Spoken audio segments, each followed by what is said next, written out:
we've already started to think about what we mean by direct democracy, or indeed in what format democracy can be given more legitimacy.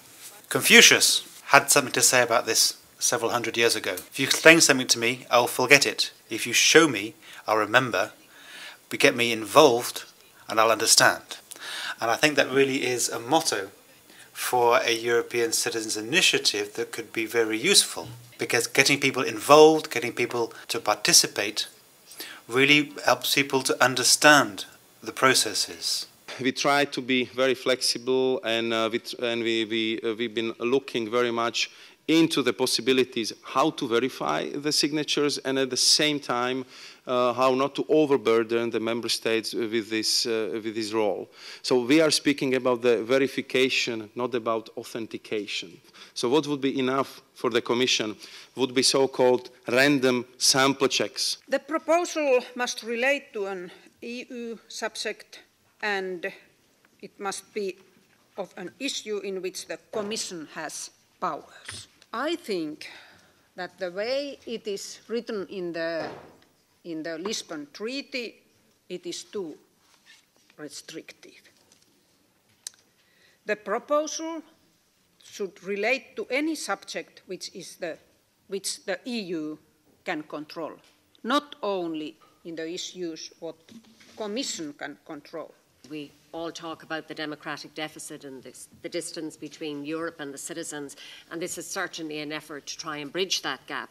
So it's very important that the Parliament and the Commission and the Council work together to eliminate the obstacles, so that whatever legal framework we have in place has reasonable opportunity that it will be successful and that it will work. We've monitored all the existing informal ECIs, and there are more than 20, and only 3 succeeded to collect 1 million, but only 1 of them would have been accepted due to the regulation right now. The time limit for citizens' initiatives to collect signatures is still too short. At the transnational level, we need more than 12 months very often. The Commission argues that in other parts of the treaty, 1/3 of the member states need to be present for other proposals. If you theoretically think of it, why would 1 million Hungarian citizens or 1 million Finnish citizens not be able to submit themselves an initiative within the powers of the Commission and serving the implementation of the treaties in the interest of the entire EU if they have an interesting proposal? So this is why the maximum I would argue for is 1/4 of the member states, and the maximum that can be participating per member state should be limited at 0.1%. The ECI is not going to lead to direct changes in terms of governance, in terms of legislation. There's still the whole filter of the Parliament and Council and Commission behind it. So as a tool to engage to mobilize Europeans, to build European spirit, this is a perfect opportunity to lower the participation age to 16. We have a population in Europe which is growing, and independently from the question whether they have a regular or an irregular status, we have a lot of third country nationals living in the European Union. And we're speaking on the Stockholm programme. We are speaking on integration. And how can we speak on integration if on a European topic we exclude them? If we say, oh no, this is not for you. You have a European passport? Fine, then you can sign. You don't have a European passport? Europe is not interesting for you. And I think this is completely in contradiction with an opinion which is giving them an opportunity to write in and to identify with this European Union and making their purposes. We have always said there is no authentication and there is no verification at the end of the signature itself. So how the collection could be done? And then we thought, well, the easiest as possible. That means the most liberal approach as possible. We overcome in our proposal, we overcome the question of residence and nationality.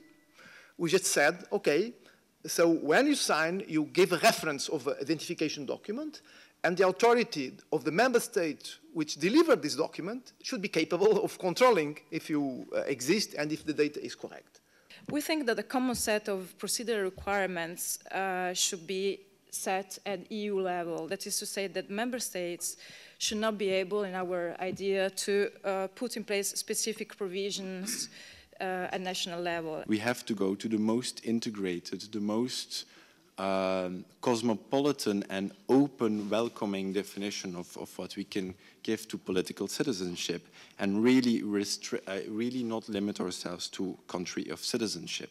I think if we are building an e-society, and we also have to adapt our instruments of democracy to that new given of living more and more online, and I think there we have potentially hit maybe the jackpot introducing that.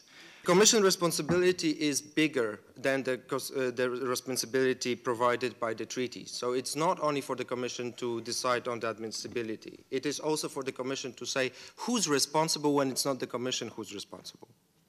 So who are the authorities that can address the specific issue that, the Commission cannot because it's outside of its mandate? Everybody is in favor of e-gathering, of e-collecting, but in fact when you go out in the world and look around, there is no place all over the world where you have it. I'm totally in favor of it, we are in favor of it, but we have to be very concerned about not just the technicalities of this e-gathering and the legality, but also the legitimacy, because if we fail with that in the very beginning, this could be a very big problem. When citizens exercise their right to vote, they do that in constituencies, and therefore the EU has a list of the voters. Therefore the member states have the role of keeping those electoral lists up to date. Now, that isn't the same as the list of national citizens. It's the list of European voters who live in a particular country. So the European Union should be able to manage to have that list. And therefore, it's not up to the member states to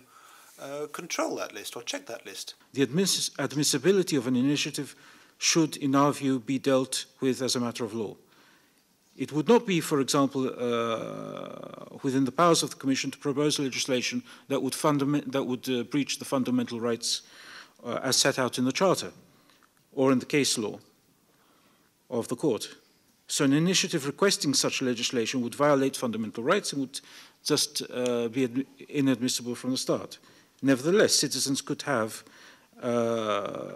recourse on a decision on admissibility either to the court or the Ombudsman.